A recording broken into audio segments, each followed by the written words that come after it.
bit of buzz for Texas yesterday. Not in baseball. We'll get to it. But in football, Texas hosted their pro timing day yesterday, which, kind of not a big deal, but have a representative of all 32 teams on campus yesterday. Pretty cool. Brian Schottenheimer was there. And how about this? Anthony Hill, who is going to be the first Longhorn drafted in April, whether it's on Thursday night, day one as a round one pick at the back end or early day two. Most people see Anthony Hill as a top 40 draft pick in the NFL. How about this, Jack? He is a Denton, Texas native. He had dinner on Tuesday night ahead of yesterday's pro day, or on Monday night, had dinner with the Cowboys brass.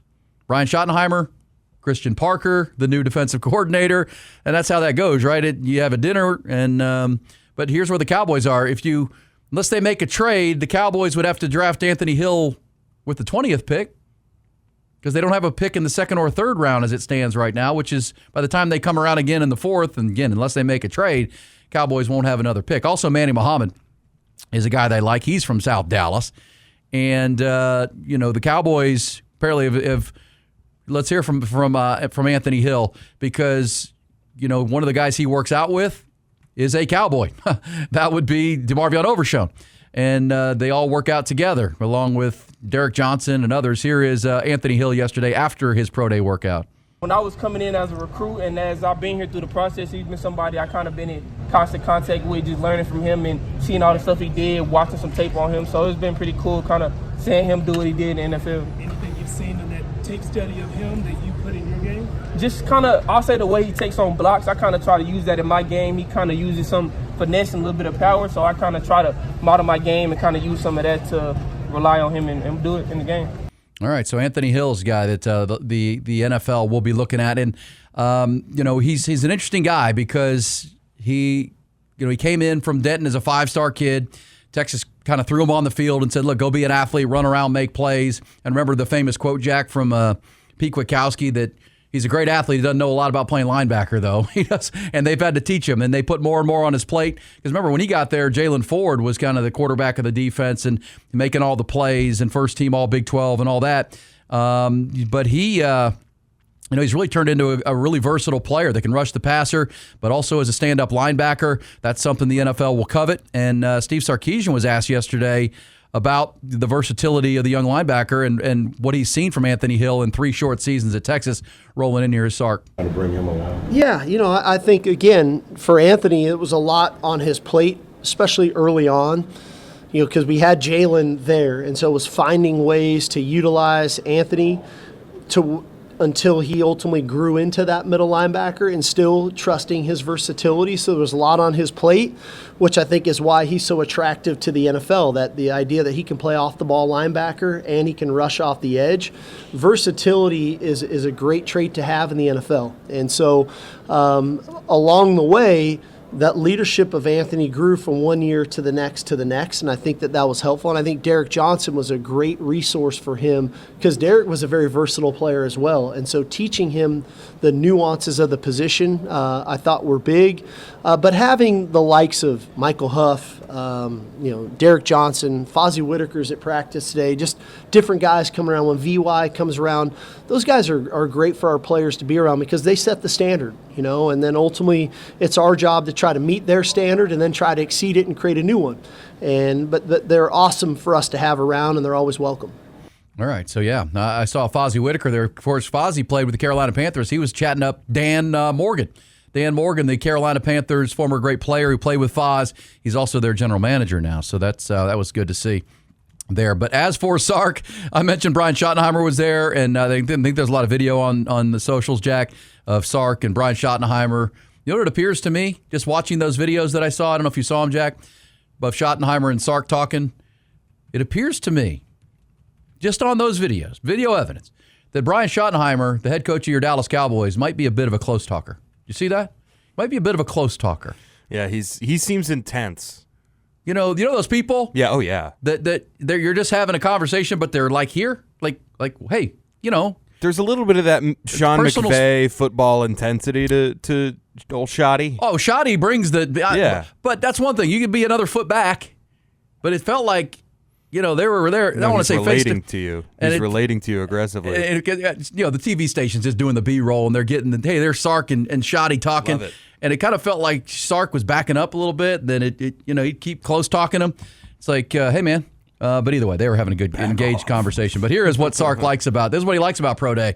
He gets to pick the brains of some really smart people. For me, as you grow, like the people that impact your career, and Pro Days provide that opportunity. The Combine does as well.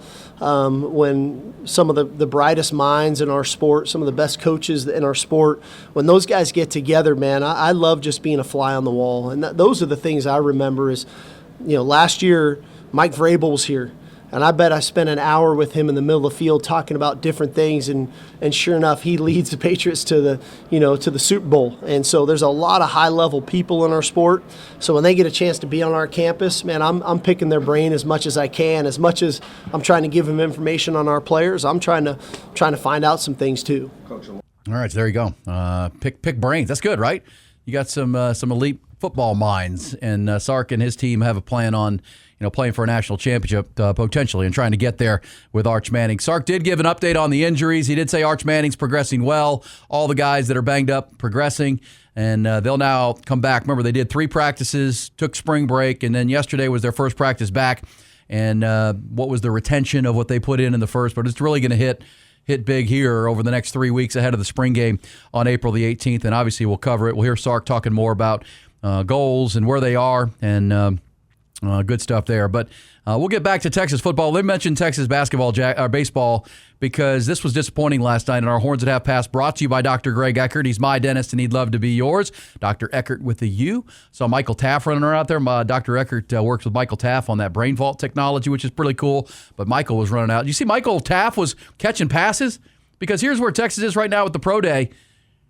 They don't have any wide receivers. I guess Cam Coleman was out there running around because the Longhorns have no skill players outside of Jack Endries that are going to be draft eligible. It's linebacker, cornerback, DJ Campbell at right guard.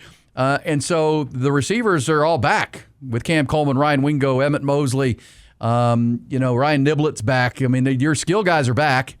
Your quarterback's back. Matthew Caldwell.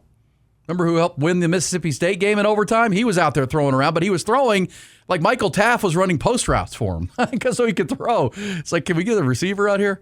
Well, that's where the Longhorns are right now. It's all about 7 prospects, mostly defensive players, and then the only offensive players are DJ Campbell and Jack Endries, the tight end. But here it is. For the Longhorn baseball side of things, coming off their impressive series win at 5th-ranked Auburn this past weekend, and looking ahead to that showdown series with 8th-ranked Oklahoma and Skip Johnson that opens tomorrow night. So you knew you had a short window here, right? You had to get back from Auburn, head down to Houston, and then you're coming right back to play Thursday night to open a Thursday, Friday, Saturday series tomorrow night. So, did you have to limit the pitching staff a little bit? You want fresh arms that you did have to use at Auburn. You're playing back-to-back top 10 series, and it's not to say you took Houston lightly. It was just going to be one of those tweener kind of games. Like, how do you approach it? And it started out really good for Texas. They jumped out to a commanding 7-0 lead. They're up 7-0 after 5 innings. Jason Flores, the starting pitcher, pitched really well. Pitched into the 4th inning, gave up no runs.